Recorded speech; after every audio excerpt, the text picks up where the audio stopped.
Hello Jazzy, today is Monday, and while I'm still one Monday away from leaving Western Australia, somehow it feels right to do this video today. Partly because packing is going to be so hectic tomorrow when my mum arrives, which I assume you would want a video about it, but also that my love for Perth and the people that live in it deserves some special attention, which I don't think I can afford next Monday. Of course I'm gutted, Jazzy, obviously. It was sad leaving the playground at 6 when it's dinner time. It was sad leaving a TV show mid-season because it was bedtime. It would be absolutely bonkers if I didn't feel sad about leaving a place that I grew up in for 7 years. But I didn't just grow up in it though. I believe in an equal trading system, that I left something behind to get who I am today. Somewhere buried in the soil of this faraway, isolated state was an insecure, doubtful, average Hamang. And somewhere over the waves of the sunset beach and the wind of the sunrise hills is the fun, slightly more confident but still curious to improve Hamang.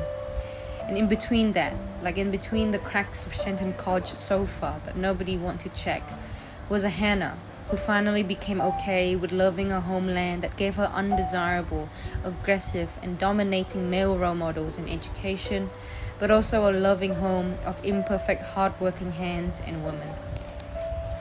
I think I was only this lucky because of the welcoming, diverse and loving hands of Perth. Yes, there's still debate whether it's a melting pot or salad bowl of cultures, and yes, there's vile people that still exist out there. But had Perth chew me and spit me out, I wonder who I could have become.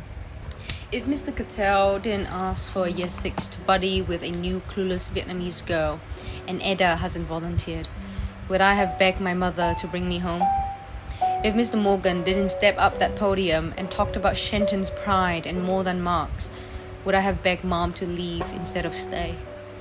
I look back now, and the act of kindness override all the hatred. And when I leave Perth Airport, I would look back with fondness. And those who doubt me, I will not remember. And those who love me, I'll never forget. John Green said something about the fact that the mystery of the scenery, the view, doesn't really do it for him. Rather, it's the harmony of getting and being together with the people he loves that really matters. I've loved nature and beauty and aesthetic my entire life, Jazzy. The vain and the unvain. The magnificent lustrous Kings Park, clear blue Rockingham, vintage Guildford, adventurous Kalamunda, gorgeous Denmark, Albany, Esperance, all the cracks and corners of slabs of stones. That view of Western Australia has never failed to include the people and the laughter that I adore. Hank Green said something about the beauty of humankind, to want, and wanting to want. And I realize I've been so bogged down by the realistic this and the realistic that I keep trying to be an adult and focus on what's reality is. And I forget to want, to dream, and to honor the Hannah that I'm not leaving behind. The Hannah that daydreams like her life depends on it. You know how on a particularly reflective evening I told you over sunset at Fremantle that I can no longer see us sitting at the porch at 64? Jazz, I take it back. So what? I'm short-sighted as hell. I don't need to see anything. I want to drink tea and read book at your ranch house and swinging porch. I want us to pull our swollen knees and ankles with arthritis up because my grandchildren like to bite ankles, and that we have keep yelling at my dog and your horse for chasing each other. I want us to attend charity functions held by Eva, visit Lucas in his piano house, and Chris, who might actually be a millionaire with an autobiography. We can chat aimlessly by the sunset with Phoebe and Zara, and chastise Ben about his love life.